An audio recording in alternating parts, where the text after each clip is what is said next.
히브리서 13장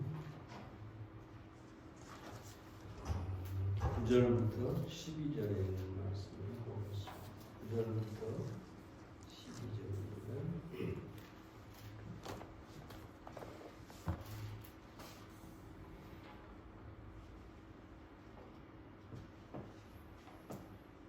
9절부터 12절에 있는 말씀입니다. 여러 가지 다른 교훈에 끌리지 말라. 마음은 은혜로서 굳게 하며 아름답고 식물로서 할 것이 아니니 식물로 말미암아 행한 자는 유익을 얻지 못하였느니라. 우리에게 제단이 있는데 그 위에 있는 제물은 장막에서 섬기는 자들이 이 제단에서 먹을 권이 없나니 이는 죄를 위한 짐승의 피는 대제사장이 가지고 성소에 들어가고 그 육체는 영문 밖에서 불사름이니라. 그러므로 예수도 자기 피로써 백성을 거룩케 하려고 성문 밖에서 고난을 받으셨느니라. 아멘. 히브리서 기자가 히브리서를 쓸 당시에 많은 그리스도인들이 그동안 지켜왔던 율법을 버리지 못하고 여전히 그것을 지키는 어떤 의미에서는 그 옛날의 그 습관 그런 문화를 여전히 가지고 있었다고 하는 것이죠. 그러면서 그 중에 하나가 음식 문제인데 여기 식물, 음식 문제인데 음식을 통해서 정결함을 얻고자 했다는 것이죠. 이 말은 무슨 말이냐면 레위기에 말씀하고 있는 먹을 것과 먹지 못할 것, 정결한 짐승과 부정한 짐승, 그걸 나누어서 철저하게 먹는 것을 지켰다는 것이죠. 그래서 이 히브리서 기자는 그것을 얘기하고 하면서 먹는 음식은 우리의 정결에 우리를 깨끗하게 하는데 아무런 유익이 없다. 다시 말하면 율법으로 우리가 정결하게 될 수가 없다라고 하는 것을 말하고 있는 것입니다. 그래서 오늘 이 본문 말씀에서 몇 가지를 찾아보겠습니다. 첫째로 음식은 정결에 아무 유익이 없습니다. 9절 말씀을 다시 보겠습니다. 여러 가지 다른 교훈에 끌리지 말라. 마음을 은혜로서 굳게 하며 아름답고 식물로서 할 것이 아니니 식물로 말미암아 행한 자는 유익을 얻지 못하느니라. 식물로 말미암아 행한 자는 정결하는데 깨끗하게 되는데 아무 유익이 없다. 사랑 여러분, 레위기 11장에 보면 이 먹어야 할 짐승과 먹지 못할 짐승이 아주 세밀하게 나와 있습니다. 예를 들어서 굽이 갈라지고 되새김질하는 동물은 먹을 수 있지만 굽이 갈라졌어도 되새김질하지 않는 음식은 짐승은 먹을 수가 없었어요. 예를 들어 말 같은 것이 있죠.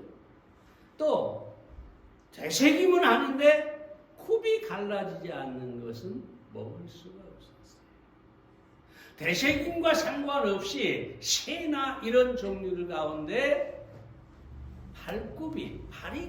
발가락이 갈라지지 않는 것은 먹을 수 없었는데 예를 들어 오리 같은 것은 먹을 수가 없었어요. 물고기는 비늘이 있는 것은 먹는데 비늘이 없는 것은 부정한 짐승 고기로 먹을 수가 없었어요.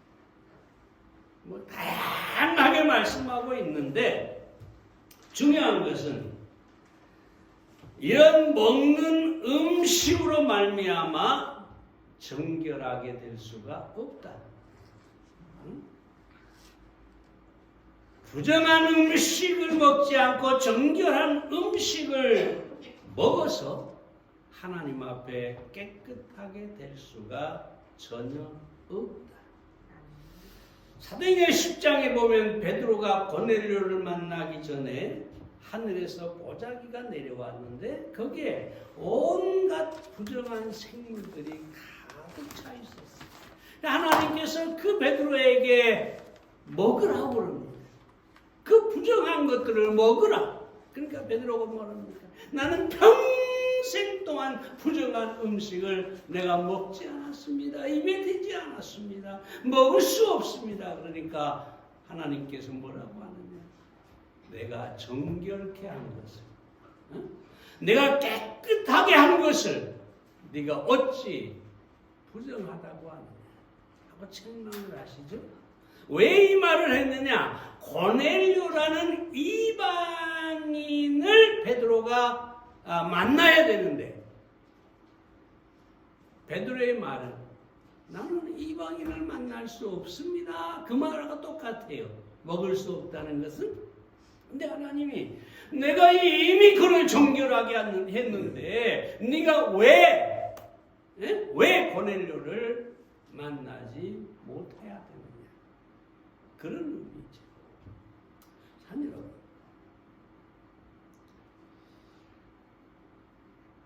그리스도인은 베드로처럼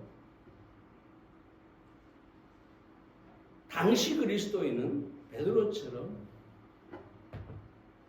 정결한 짐승을 먹어서 정결해진다고 생각하는 그런 사람들이 있었다는 것이죠.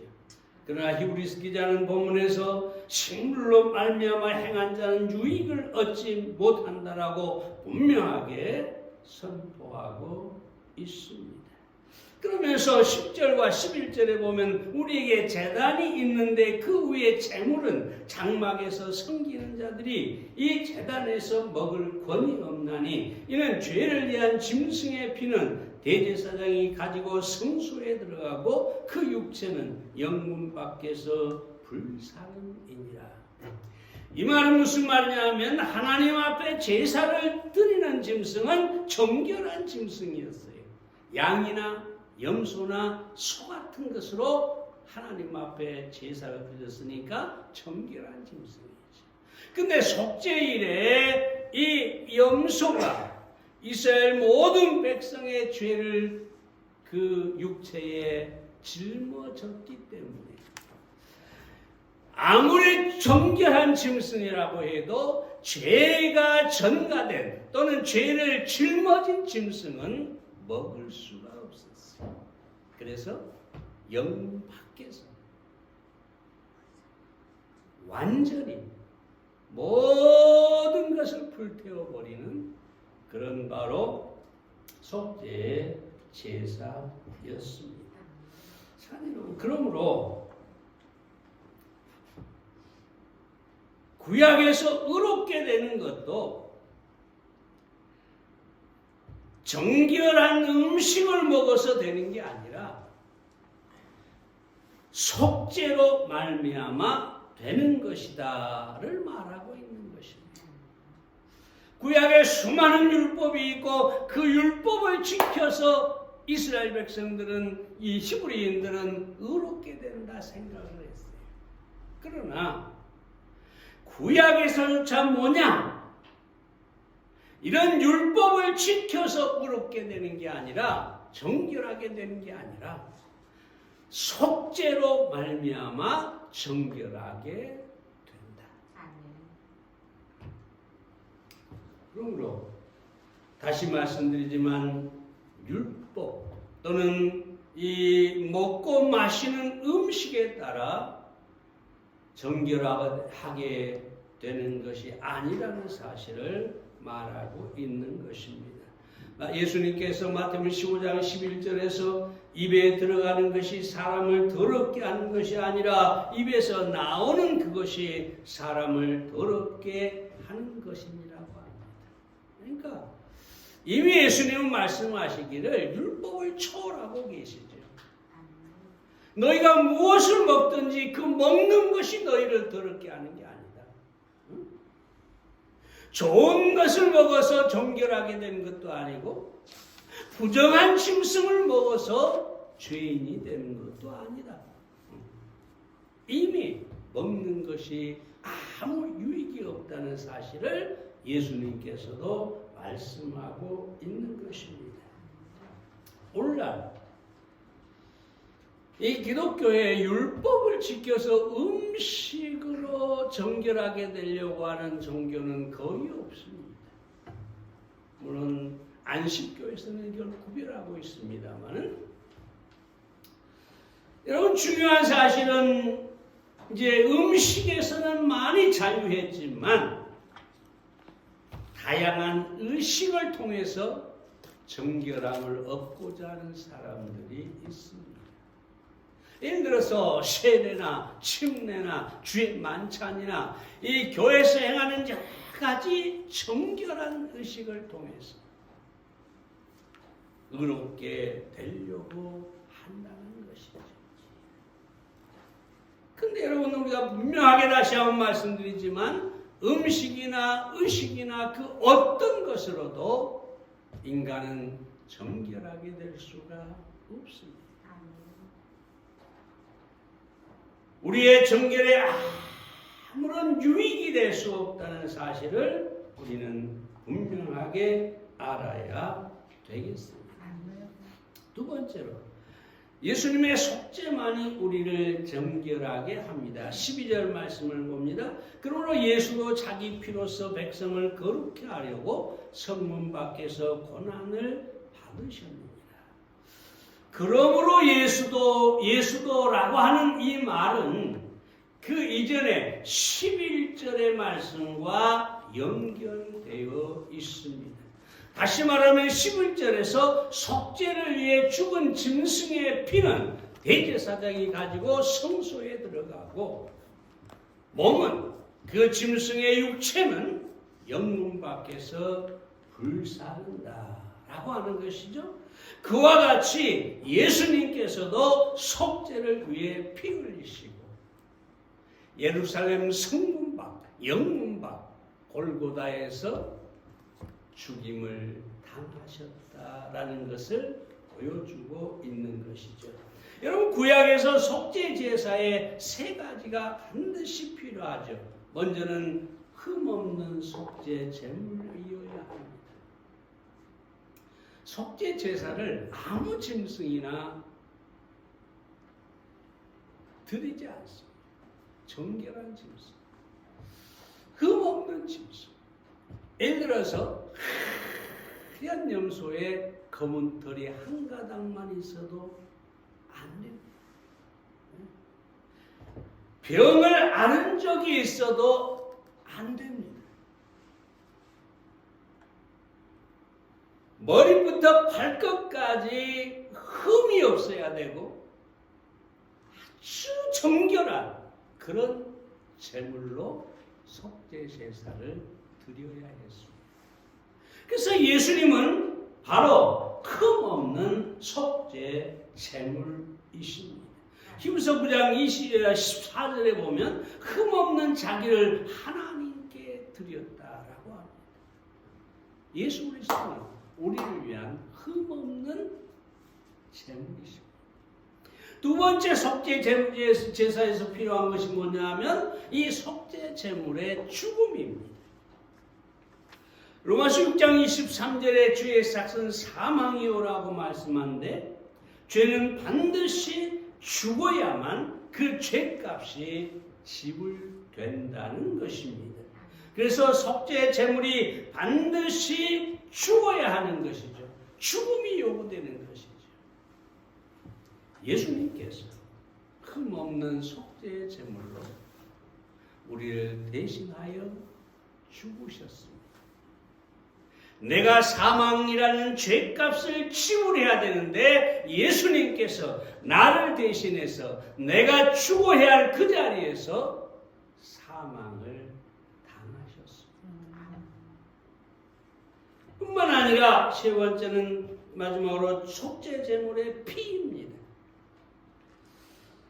피는 죄의 삭수로 죽음이 이루어졌음을 나타내는 것입니다. 왜냐하면 생명이 피에 있기 때문에 피가 흘려진 것은 사망이 이루어졌다, 죽었다라는 증거가 되는 것이죠. 그래서 하나님께서 대제사장이 뿌리는 속죄소의 피를 보고 죄값이 갚아졌구나. 여기에 죽음이 이루어졌구나. 그것을 하나님이 인정하시는 것이죠. 예수님께서 십자가에서 피를 흘리셨는데 바로 그 피가 죄의 삭시 지불됐다는 것을 하나님이 인정하게 되는 것이고, 예수님께서 우리를 대신하여 피 흘렸기 때문에 우리가 죄값으로 피를 흘렸다는 사실을 하나님께서 인정하고 받아주시는 것입니다. 얼마나 놀라운 은혜입니까? 나는 전혀 피 흘린 적도 없고 나는 죽은 적도 없는데 예수님께서 나의 속죄 제물이 되셔서 나를 위해 죽으시고 나를 위해 피 흘리시고 내가 죄 사함을 얻도록 해 주셨다는 것이죠. 하나님께서 그 사실을 인정하셨다는 것이죠. 그야말로 은혜입니다. 그로 말미암아서 우리가 구원을 얻고 정결함을 얻고 의롭다함을 얻고 죄 사함을 얻었는데 하나님의 은혜인 것이죠. 참 여러분,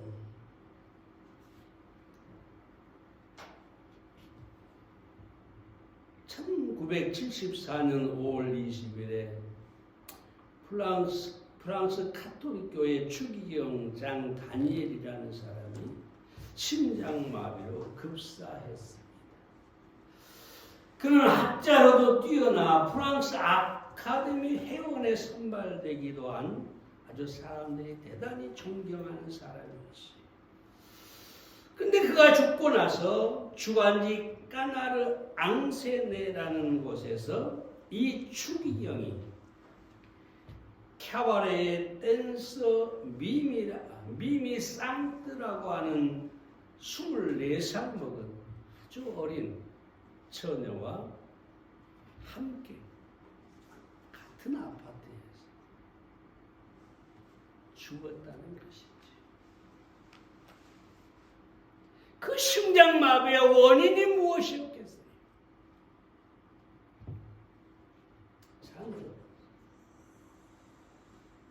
그리고 막대한 현금도 이미 소유하고 있었고 전 세계가 이 일로 시끄러웠습니다. 그때 이 가톨릭 사제가 가톨릭 신문에 십자가라는 신문에 이런 글이 실렸는데 우리 인간은 모두 예외 없이 죄인이라는 것을 알고 있지 않습니까? 이 말은 무슨 말입니까? 신부가 비록 그런 삶을 살았지만 우리 모두가 같은 죄인이다. 신부도 죄인이고 사람이다. 그러니 그럴 수가 있는 것이다. 합리화하고 있는 것이죠.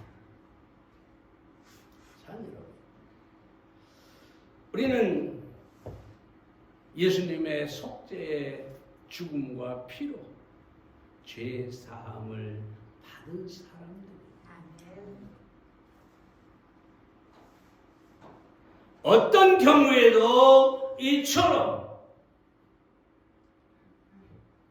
우리가 자기 합리화를 할 수는 없는 것이지. 처음에 말씀드렸지만 음식 문제에 대해서 말씀드렸습니다만 우리가 어떤 모습을 하고 있든지 어떤 종교적인 의식을 행했든지 여러분 우리는 정결하게 될 수가 없어요. 그 사람이 아무리 주기이든지 교황이든지 목사이든지 그 누구도 율법의 행위로 의롭게 될 수가 없습니다. 오직 예수 그리스도의 피만이, 예수 그리스도의 죽음만이 우리를 위한 속죄가 되고 우리가 정결하게 되고 의롭게 되고 구원을 얻을 수 있게 된다는 사실을 알아야 하겠습니다. 세 번째로 은혜에 굳게 서는 것이 아름답다고 합니다. 9절 말씀 다시 돌아갑니다. 마음은 은혜로서 굳게 함이 아름답고. 이 본문에서 세 가지를 짚어 다시 보고자 합니다. 먼저 은혜입니다. 이 말씀은 정결하게 되는 것이 제사나 음식으로 되는 것이 아니라, 다시 말하면 율법의 행위로 된 것이 아니라 예수님의 속죄의 은혜로 된 것이다. 그리고 이 은혜야말로 무엇과도 바꿀 수 없는 놀라운 것입니다. 왜냐하면 이 은혜 때문에 우리는 정결함을 얻고, 은혜 때문에 생명을 얻고, 은혜 때문에 우리는 의롭다함을 얻고, 그러므로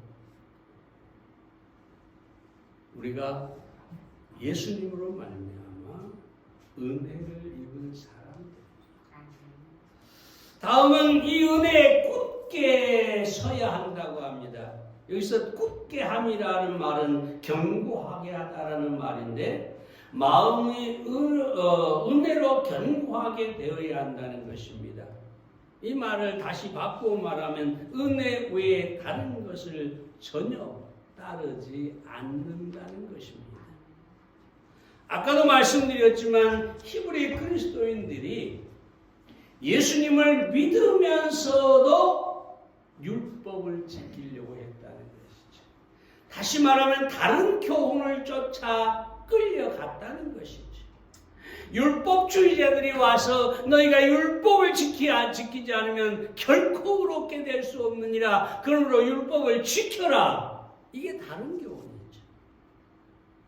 많은 히브리 그리스도인들이 과거에 지켜왔던 그대로의 음식을 먹고 율법을 지켜서 정결하게 되려고 했다는 것이죠. 그런데 히브리서 기자가 뭐라고 합니까? 그런 교훈에 끌려다니지 말고 은혜에 굳게 서라.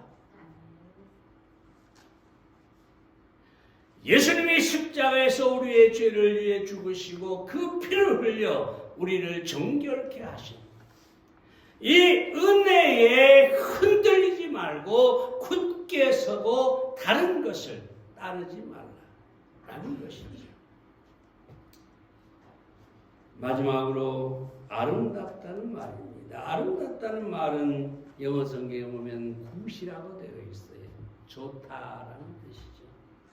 하나님께서 천지를 창조하시면서 하나님 보시기에 좋았더라. 그 표현과 똑같아요. 네? 우리가 은혜에 굳게 서는 것이 아름답다. 좋다. 하나님이 보시기에 좋고 다른 사람이 보기에도 좋고 자기 자신에게도 아름다운 것이다. 사랑하는 여러분, 우리는 어떤 율법의 행위나 다른 교훈을 따르는 일이 없어야 하겠습니다. 이단이 우리를 어떻게 유혹하든지 간에 우리는 오로지 예수 그리스도의 십자가와 그 보혈의 은혜에 굳게 서서 흔들림이 없어야 하겠습니다.